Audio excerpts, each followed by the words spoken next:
चालू तर आहे. चला, गुड मॉर्निंग, सुप्रभात.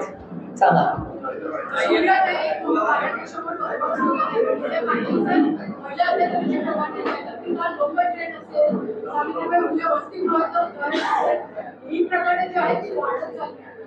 हे अर्थातच महाराष्ट्र सरकार आणि काही भागात केंद्र सरकार हे महिलांच्या बाबतीत अतिशय असंवेदनशील आहे.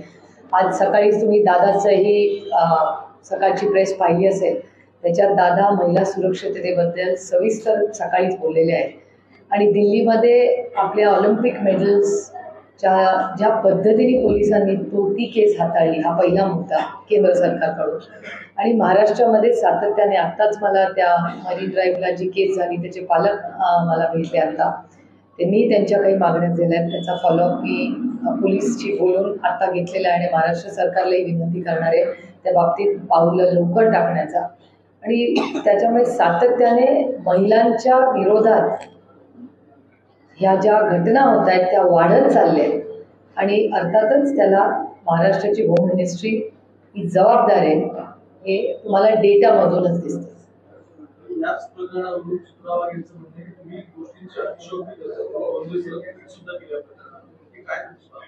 ठीक आहे, नाही म्हणजे माझ्यासाठी तरी अजून लोकशाही आहे.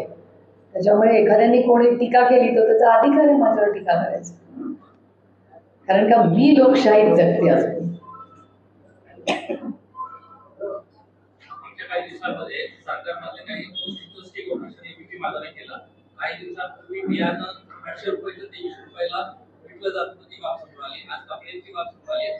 शालेय विद्यार्थ्यांचे जे पैसे त्याच्यामध्ये टक्केवारी मिळते दुकानदारांना, शाळा घेत आहेत. त्यामुळे शाळा दुकानातून कपडे घेण्यासाठी जबरदस्ती करते पालकांना.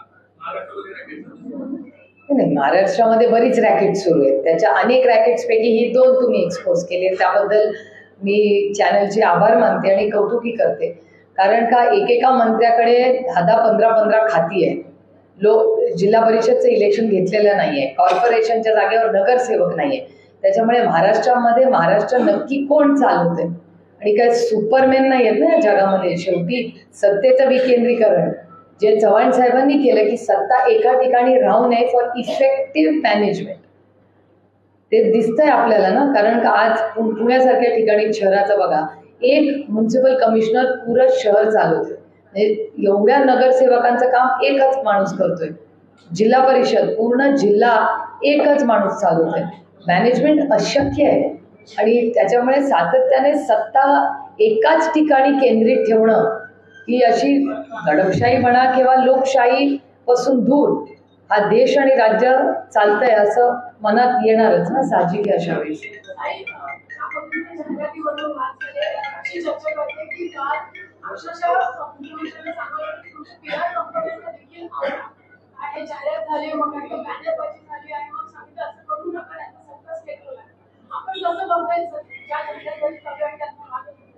एकतर दादा आणि मी दोघंही महाराष्ट्रामध्ये शोधात आहोत की असे वेलविशर्स, फुल पेज करोडो रुपयाच्या जाहिराती देणारे वेलविशर्स दादाही शोधतोय. दादा आता जळगावला गेलाय.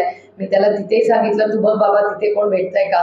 आणि मी पण काल पुणे जिल्ह्यात शोधला, मला काही एवढा मोठा वेलविशर मिळालेला नाही. आज मुंबईत बरेच दिवसांनी आले, त्यामुळे मुंबईत आज मी सगळ्या सहकार्यांना विनंती करीन व्यासपीठावरच्या की आता आजची आपली मीटिंग झाली की हे वेलविशर्स कोण आहेत.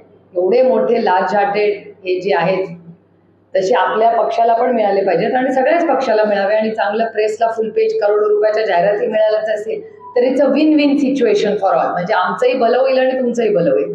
त्यामुळे या शोधात आम्ही आहोत. तर तुम्हाला कोणाला शापला तर तुमच्या चॅनलच्या माध्यमातून मी एक महाराष्ट्राला आणि देशाला अपील करते की असे कोणी वेलविशर्स भेटले तर प्लीज माझा जयंद्रॉनचा दादाचा प्लीज नंबर त्यांना द्या. हा पहिला मुद्दा. आणि मला असं वाटतं दुर्दैवी आहे, म्हणजे हसण्यावारी आपण नेतोय ठीक आहे, पण खूप जेव्हा तुम्ही विचार करता की जर पक्ष आणि सत्तेत असलेले एवढे मोठे नेते जर जाहिरातीत आणि बॅनरबाजीत अडकत असतील तर या राज्याचं काम कुठल्या दिशेने चाललंय? पॉलिसी पॅरालिसिस झालेला या राज्यामध्ये. कारण का सगळे तू मे तू काय म्हणला, मी काय म्हणलो, मी कुठलं बॅनर लावलं, मी कुणाचा अपमान केला, मी तुला कसं खाली दाखवतो, मी तुला कसं कॅबिनेटमधून ड्रॉप करतो, याच्यातच जर ते असतील तर कम्प्लीट पॉलिसी पॅरालिसिस. महाराष्ट्रात कामच थांबलेलं आहे, कारण का बाकीच्याच कामांमध्ये सगळे व्यस्त आहेत. नाही, तुम्ही कार्याध्यक्ष झाल्यानंतर आता तसं दौरा असणार आहे का की दोन कार्याध्यक्ष झालेले आहेत आणि महाराष्ट्रामध्ये तुम्ही मला ही चर्चा होती की तुम्ही ठिकाणी महाराष्ट्रामध्ये अजिंठा काम करतील, तशा पद्धतीचं काही नियोजन असतं? नाही, कामाचं विभाजन हे क्लिअर कट झालेलं आहे आणि महाराष्ट्रात काम म्हणजे माझा मतदारसंघ महाराष्ट्राचा आणि अर्थातच इथे संघटनेची काम जबाबदारी माझ्यावर आली. त्याच्यामुळे इथलं पण आणि दिल्लीतली लोकसभा, प्रफुल्लभाई राज्यसभा, त्यामुळे क्लिअर कट कामाचं विभाजन झालं.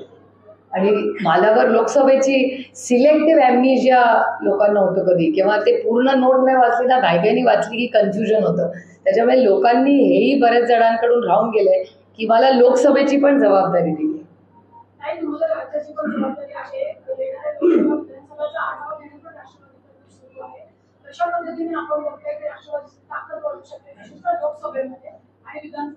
एक तर राष्ट्रवादीमध्ये माझ्या एकटीवरती जबाबदारी नाही आहे, इट्स अ टीम वर्क.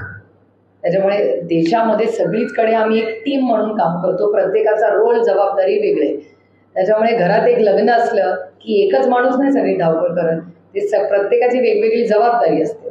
त्या पद्धतीने पक्ष म्हणजे कुटुंब म्हणून आम्ही सगळे काम करतो आणि हे काम करत असताना प्रत्येकाची वेगवेगळी जबाबदारी आणि क्लिअर कट रोल्स दिलेले आहेत. आणि अर्थातच लोकसभेची तयारीला राष्ट्रवादी काँग्रेस पक्ष लागलेलीच आहे. अनेक मीटिंग झाल्या आहेत, सविस्तर चर्चा झालेल्या आहेत आणि आमच्यातही होतील आणि महाविकास आघाडीची नंतर ह्या चर्चा घेतल्या जातात.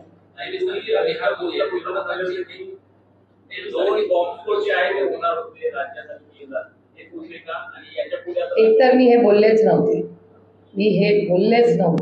पुरंदरला मी एक प्रायव्हेट कॉन्व्हर्सेशन कोणाशी तरी करत होते, तो बिचाऱ्या त्या इनोसंट पत्रकाराला खरं वाटलं. त्याच्यामुळे माझी पत्रकारांना विनम्र विनंती आहे की आता उद्या मी माझ्या नवऱ्याशी काय बोलते ते पण तुम्हाला जर न्यूज वाटायला लागली, let's get serious. We are policy makers, not gossip mongers. बदलली आहे का? शरद पवार यांनी म्हटलं होतं की आता वेगवेगळ्या पक्षाची जी लोक आहेत ती बदललेली पाहिजे, तर तशा पद्धतीने वेगवेगळ्या पक्ष संघटनेमध्ये आपल्या काळामध्ये अशा पद्धतीने बदल होते.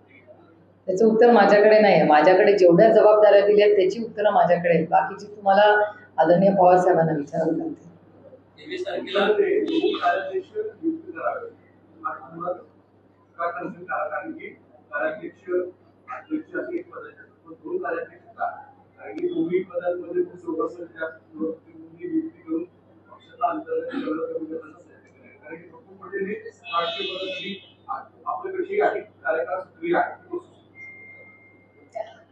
तुमच्या चॅनलमध्ये किती एडिटर्स आहेत आणि बाकीची टीममध्ये तुमच्याकडे ना?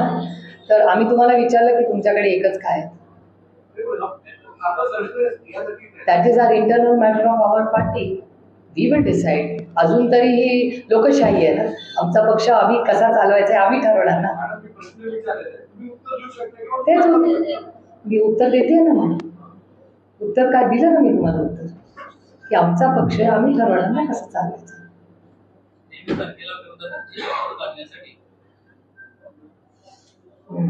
बोला. 23 तारखेला विरोधकांची एकजूट करण्यासाठी केंद्रामध्ये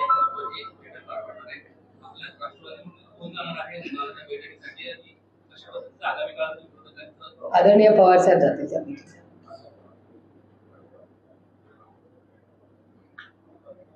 Just a question in regards of opposition, united opposition. We have seen several raids being carried on the opposition party. We saw the pictures from Karnataka as well, where MLA was seen crying in Canada. As far as a united opposition is concerned, a meeting is held in Bihar. What could be the agenda in order to tackle such kind of situation in coming future? Are we looking out for a specific person to lead the very opposition? Because it has always been said that we don't have a face to lead the opposition.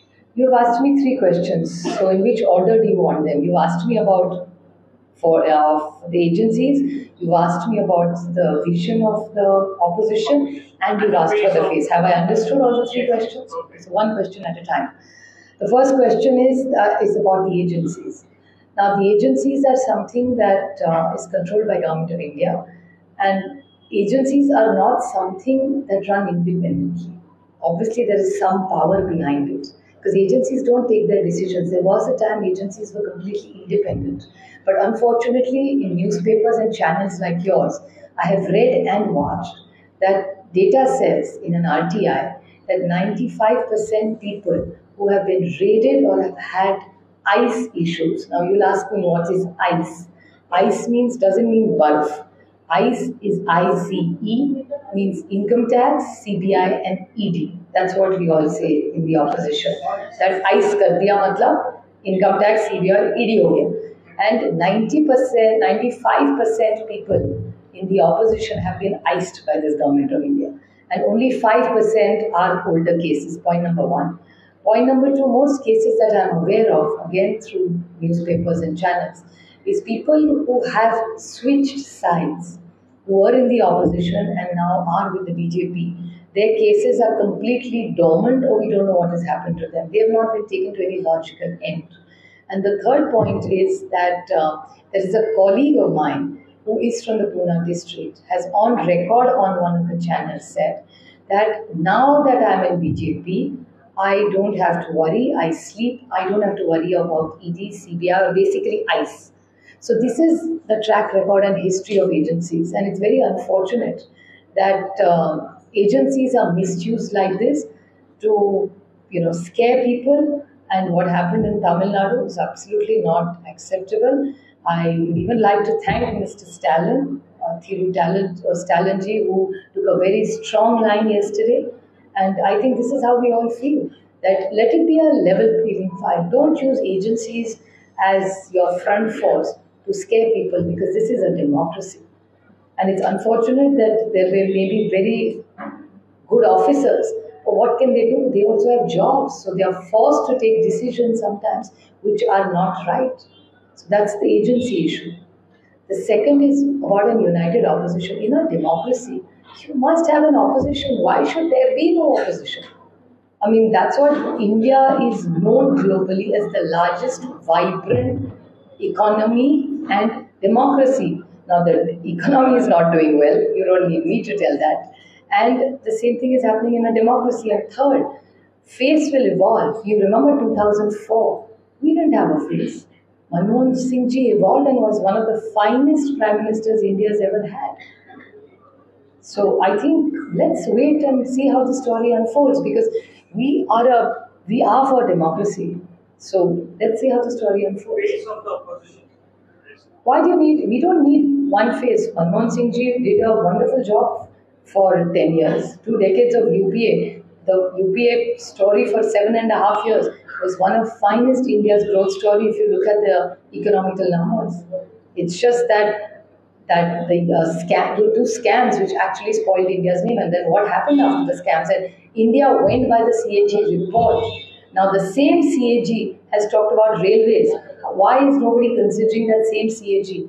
At least in the coal scam and in the 2G scam, there was allegations about money and nothing happened after that. So obviously it was a hypothetical number. It was a notional loss. It was not a loss is what the court order is saying. I'm not saying. We said that in Parliament hundreds of times when we were in power. But now unfortunately, you have seen what has happened in the CAG report for railway security. 288 people have died and 900 are hurt. Who's going to take responsibility of that? Is that not a murder? Is that just an accident? 288 lives are lost. Families are destroyed. Is there no accountability? And the same CAG report is now being ignored, which was Bharatiya Janata Party's favorite logbook. They used to flash the CAG reports in Parliament. So why not the railway CAG report where 288 people have died? Miss, you there in Parliament as well. Now we have love jihad law in several states, specifically with Uttar Pradesh, specifically with Madhya Pradesh. In fact, the BJP government in Karnataka had came up with anti-conversion law, following which now, as there is Siddharamaiah government out there in Karnataka, they have in fact vanished out that very law and in fact removed that act. Also, apart from that, the Savarkar chapters and Hindivas chapter that were included in the textbook of kids have also been removed. What is your take in regards of the anti-conversion law that has been removed? Apart from that, the Hegdevar and the Savarkar chapter that has been removed. Who can love who is a matter of the heart. It's not a matter of the mind or strategy.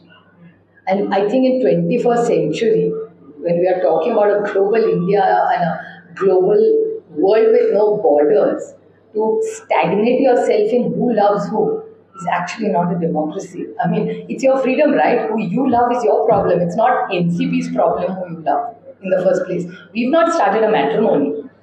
We are here at a policy level. So that's my point. But the question out here is that will the political party will decide what could be the history of India and what could be... No, that's the first question. So you asked me two questions again. So I have replied to the first question.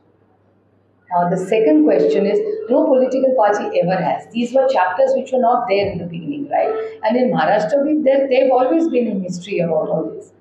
So it's individualistic, but I hope the politicians don't take over or change history. And in Parliament, there is a gentleman who has said this on record in Parliament, that history should be written the way it suits the country. That's not what we believe in. We believe in the truth. So history should be written as truth, not according to people in power. That's the unfortunate part.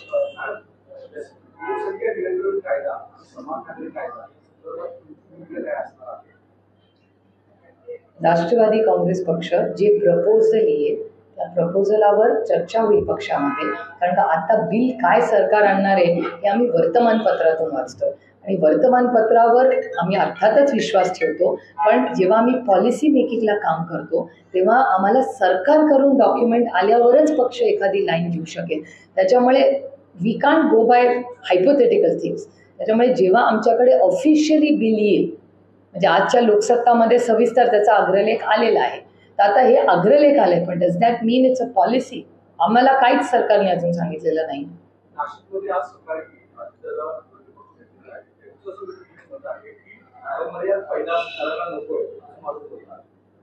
ठीक आहे ना, nothing wrong in that opinion. ते दादाचं मत आहे. काय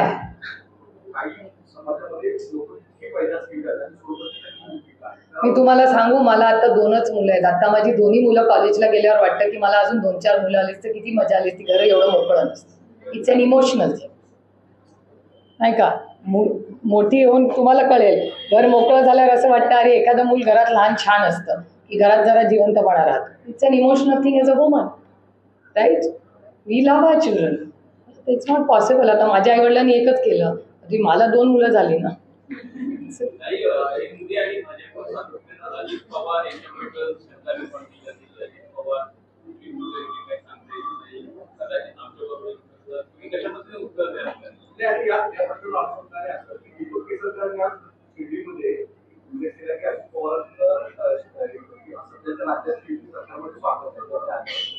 हे बघा, अमिताभ बच्चन सगळ्यांना सिनेमात हवं असतो. मग त्यांचा आवाज पण चालतो, त्यांचा फोटो पण चालतो, त्यांचं लुक पण चालतं, त्यांचा ऑटोग्राफ पण चालतो. So if Dada's Amitabh Bachchan of Maharashtra politics, what's wrong with that?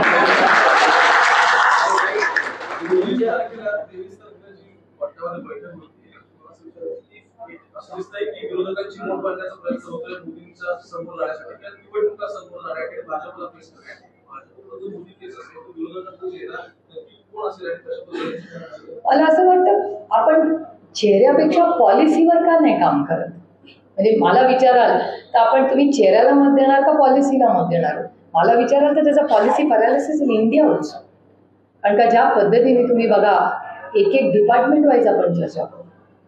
म्हणजे सोशल जस्टिसचं केंद्र सरकारचं डिपार्टमेंट आहे, त्याच्यात किती निधी आलाय, किती प्रोग्राम्स अनाऊन्स झाले. त्या देशामध्ये मी आता एक प्रश्न टाकलाय पार्लमेंटमध्ये, एम्स झाले सारखं म्हणतात केंद्र सरकार. किती एम्स ऑपरेशनल आहेत आणि तिच्यात किती डॉक्टर आहेत ह्याचा कधी कोणी प्रश्न विचारलाय? भाषण करताना मी तुम्हाला सांगेन आम्ही 10 एम्स काढले. अहो पण ते 10 एम्समध्ये किती ऑपरेशनल आहेत? त्याच्यामुळे मला असं वाटतं की हा constant changing of the goalpost बदलत राहतात. मेन पॉलिसीचं काय आहे? त्याचं म्हणजे महाराष्ट्रात तर पॉलिसी पॅरालिसिस आहेच, पण आता केंद्र सरकारमध्ये पण आहे असं वाटायला लागलं. मुद्दा व्हॅलिड आहे. मला असं म्हणायचं ज्यावेळी पॉलिटिकल ट्रेंड हा एका चेहऱ्याला पाहून मतदानाचा आहे त्यावेळी पक्ष म्हणून तुम्ही साईडला हा ट्रेंड कोण ठरवतं? 2004 मध्ये आता तर मोदीजी आहे, तेव्हा तर अटलजी होते.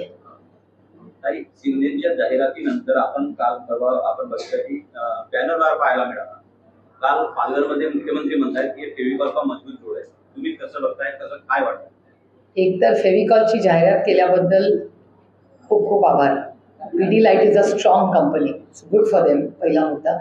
दुसरी, मला असं वाटतं जर प्रिंटर्सला एवढ्या बिझनेस मिळत असेल, कारण का आता मंदी चालली आहे जरा, म्हणजे जर प्रिंटिंग वगैरेच्या लोकांना 2 पैसे मिळत असतील तर कशाला आपण हे करायचं. पण माझा त्याच्या पुढचा एक छोटा मुद्दा आहे की राजकारण्यांनी आणि राज्य आणि देशामध्ये इलिगल पोस्टर्स, म्हणजे तुम्ही सगळ्यांनी जेव्हा पोस्टर्स लावायचे ना तेव्हा त्याचे पैसेच भरले पाहिजे. पण मग मला वाटतं आम्ही सगळ्या राजकीय पक्षांनी मिळून एकत्र केलं पाहिजे की इलिगल पोस्टरवर आम्ही सगळ्यांनीच काहीतरी, खरंच म्हणजे तुम्ही लावता म्हणून मी लावते, मी लावते म्हणून तुम्ही लावता, हे कुठेतरी थांबलं पाहिजे. आणि त्यातून मुख्यमंत्री आणि उपमुख्यमंत्र्यांचे इलिगल जेव्हा पोस्टर्स लागतात तेव्हा मला वेदना होतात. Rules are made to be followed. तुम्हीच कायदे बनवता आणि जर त्यांचेच इलिगल पोस्टर्स गावभर लागणार असतील तरी जरा दुर्दैव आहे ते. आणि आजकाल तर नवीन फॅशन निघाली, एअर इंडिया बिल्डिंग टू मंत्रालय तिथेच इलिगल पोस्टर्स लागतात. मी खरं तर फोटो काढून ट्विट करणार होते कोणाला जाणे.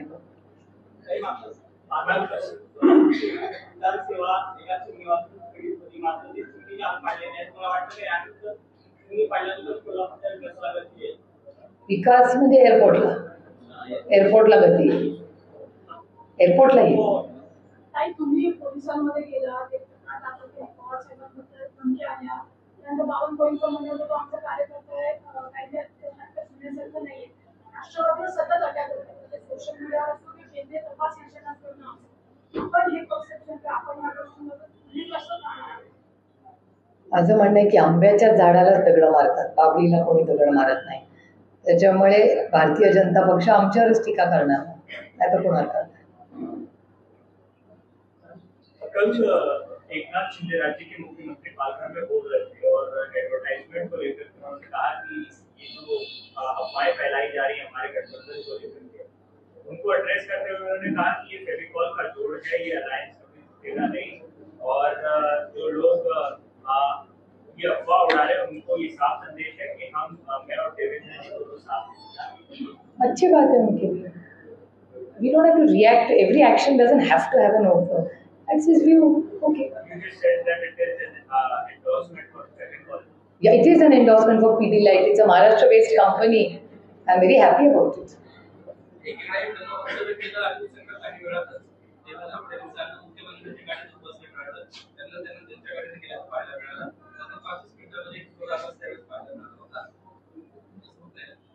अरे छोड़ो, पॉलिसी का पूछो यार. त्यात कोण कोणाच्या गाडीत बसते मला काय संबंध त्याचा. Let's discuss policy.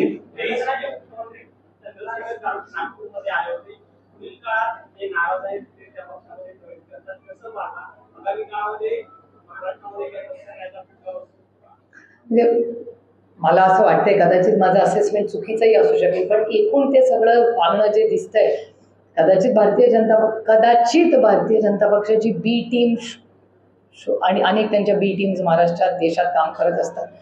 असं काय काय होऊ शकतं. We don't know, it's too early to predict. At least 5 people have been killed regarding the violence in Bengal related to the panchayat elections there. What is your reaction to this issue where allegedly both the ruling and the opposition parties are? Well, to be honest, there has been terrible violence in Mizoram also. So if you ask me, Mizoram is going through an exceptionally challenging time. And for the last 4-5 days, very, very concerning reports are coming from Mizoram. So I think the Home Ministry of India must intervene very quickly because it's a complete failure of law and order from what we are reading in the newspapers or watching on TV.